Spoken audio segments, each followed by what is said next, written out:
I have a shop full of power tools and I love them. I have so much fun working in my wood shop. But there's also a side of woodworking that I think people need to learn to explore and revisit, and that's the use of hand tools. Now, if we go back in time, before there were such a thing as power tools, everything was made by hand. All the tools that were developed were built in such a manner where the craftsperson could take a piece of raw stock and convert it into a fine piece of furniture. Now, everything from the boring tools to the cutting tools to the planing tools to the chisels to the gouges, every single aspect of that is where the history of our woodworking began. You can go way back in time to Egyptian times, and they had hand planes back then made out of wood. So I want to explore a little bit of this with you today and hopefully encourage some of you to, step outside your comfort zone. Maybe, stop using the power tools as much and, kind of find the love of hand tools. Another aspect of it is if you have some antique hand tools, which I have a number of, some of these tools have got the patina and the aura and the history of the workers, the craftspeople that used them for, some of them are 100 years of working, and you can feel the essence of the people that use those tools. And that'll make you a better woodworker. I guarantee it. There's something very special about using an old tool. Take this hand plane, for instance. This is an old Bailey hand plane. It was bought by the Stanley Company in 1869, the patents. So this one says Bailey, but it's got a mark on there of 1902. So this was produced by Stanley, but it still has just the Bailey mark on it. Now, what I find so special about this tool is that it was a user tool. And I looked at the blade on here, and the blade was replaced. It's actually got a stamp of 1992 on it. So for over 100 years, 120 some odd years, this tool has been used by many, many people. In all honesty, the last 20 years I've owned it, and I haven't used it that much. But before that, this was a really important tool. And there's some things about it that I find very interesting. All of the varnish or lacquer that was on the handles is just about off. Now, I've re-oiled it and I've cleaned it all up, but I keep the original patina because there are so many stories to be told by the patina in an old tool. But this tool fits my hand so comfortably that I can tell it's almost got the imprint of a past craftsman's feel into the wood. And this is solid rosewood. It's an extraordinary tool. It's really a well-built tool. Well, I fine-tuned it and I brought it up to a really, really fine sharpness. Let's see if you can see that. Nope. And it's very close to the edge. I've got everything tuned up for a super fine shaving.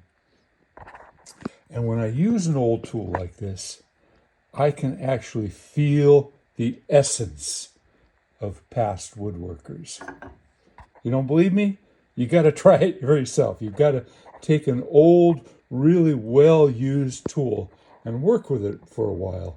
And before you know it, it's almost spiritual, but the ghosts of the past woodworkers will come out and reveal themselves to you. This hand plane is a number 4. It's a Bailey hand plane, all metal. It's dated 1902. There was a plane called a transitional plane because originally all planes were primarily made out of wood. Well, a lot of the old world woodworkers wanted to retain the wooden sole, but they wanted the beautiful adjustments of the metal portion of the plane. So these transitional planes came out. And this is a particularly exceptional example of one that has been hardly used. It's still got all the varnish on it or the lacquer on it. And it's really a beautiful, beautiful tool. And it works really nice.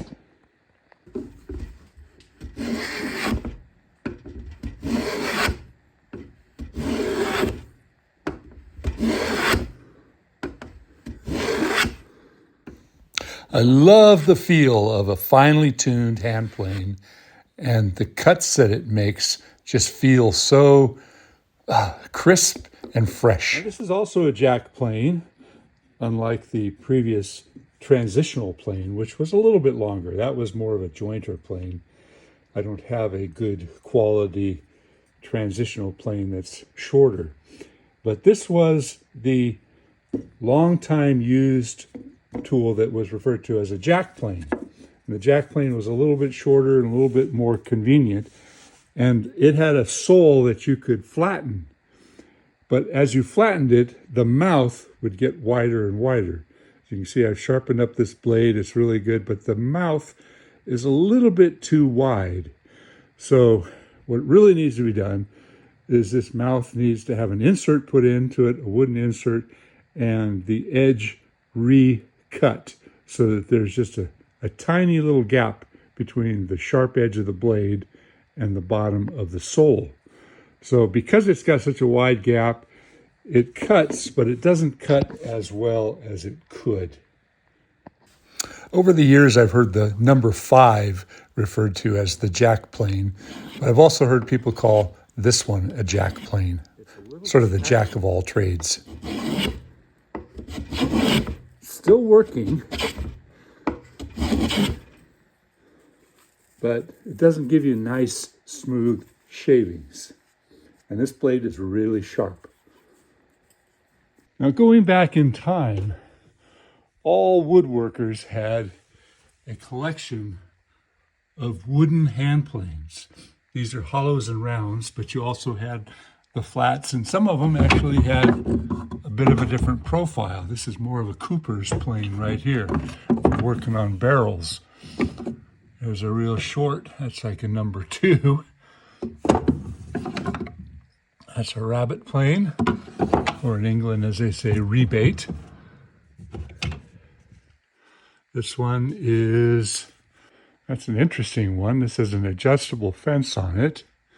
That's for cutting grooves.